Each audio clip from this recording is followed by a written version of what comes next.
സംവിധായകൻ ലാൽ ജോസ്, ബെന്നി പാനിക്കുളങ്ങര എന്നിവരുടെ നേതൃത്വത്തിൽ പ്രശസ്ത ട്രാവൽ കമ്പനിയായ ബെന്നീസ് റോയൽ ടൂർസ് 32 പേരടങ്ങിയ സാഹസിക സംഘത്തെ അന്റാർട്ടിക്കയിലെ പെനിൻസുലയിൽ എത്തിച്ചു. കേരളത്തിൽ നിന്നും ആദ്യമായിട്ടാണ് ഇത്തരത്തിലൊരു സംഘം പര്യവേഷകർ മാത്രം സഞ്ചരിക്കുന്ന ദുർഘട കടൽപാതയായ ഡ്രേക്കോ പാസേജ് മുറിച്ചു കടന്ന് അന്റാർട്ടിക്കയിലെ പെനിൻസുലയിൽ ഇറങ്ങിയത്.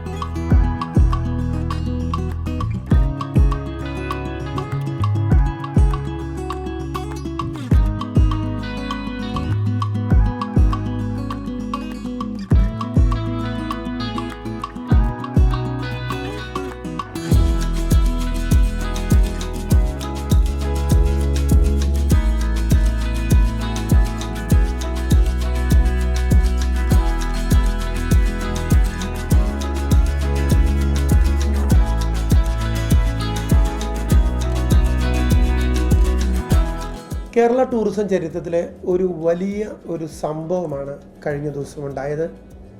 കേരളത്തിൽ നിന്നും ആദ്യമായി 32 പേരടങ്ങുന്ന ഒരു സംഘം അന്റാർട്ടിക്കയിൽ ഇറങ്ങി 4 ദിവസം ഈ അന്റാർട്ടിക്കയിൽ ചെലവഴിച്ചു. ഈ സംഘം ലോകത്തിലെ തന്നെ ഏറ്റവും ദുർഘടമായ ഡ്രേക്ക് പാസേജ് മുറിച്ചു കടന്നുകൊണ്ടാണ് ഈ അന്റാർട്ടിക്ക പെനിൻസുലയിൽ ഇറങ്ങിയത്. ഇതിൽ 75 വയസ്സ് പ്രായമുള്ള വ്യക്തികൾ വരെ ഉണ്ടായിരുന്നു.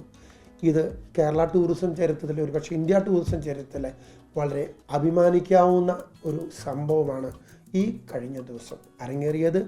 ആ സംഘം 9 ദിവസത്തെ അന്റാർട്ടിക്ക പെനിൻസുലയിലെ വിവിധ ഭാഗങ്ങൾ സന്ദർശിച്ച് ഏറ്റവും സുരക്ഷിതമായി തിരിച്ചെത്തി. ഈ സന്തോഷമാണ് യാത്രാപ്രേമികളായ എല്ലാ മലയാളികൾക്കുമായി ഞങ്ങൾ പങ്കുവയ്ക്കുന്നു. അർജന്റീനയിലെ ഉഷ്വായിൽ നിന്നാണ് ഈ സാഹസിക സംഘം യാത്ര തിരിച്ചത്.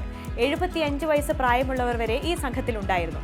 ഈ ചരിത്രയാത്രയുടെ ഓർമ്മയ്ക്കായി പെനിൻസുലയിൽ ഇന്ത്യൻ പതാക നാട്ടുകയും ചെയ്തു. ഇന്ത്യയിൽ നിന്ന് 31 പേരടങ്ങുന്ന ആദ്യത്തെ സംഘമാണ് ഈ അന്റാർട്ടിക്ക പെനിൻസുലയിൽ ലാൻഡ് ചെയ്തിരിക്കുന്നത്.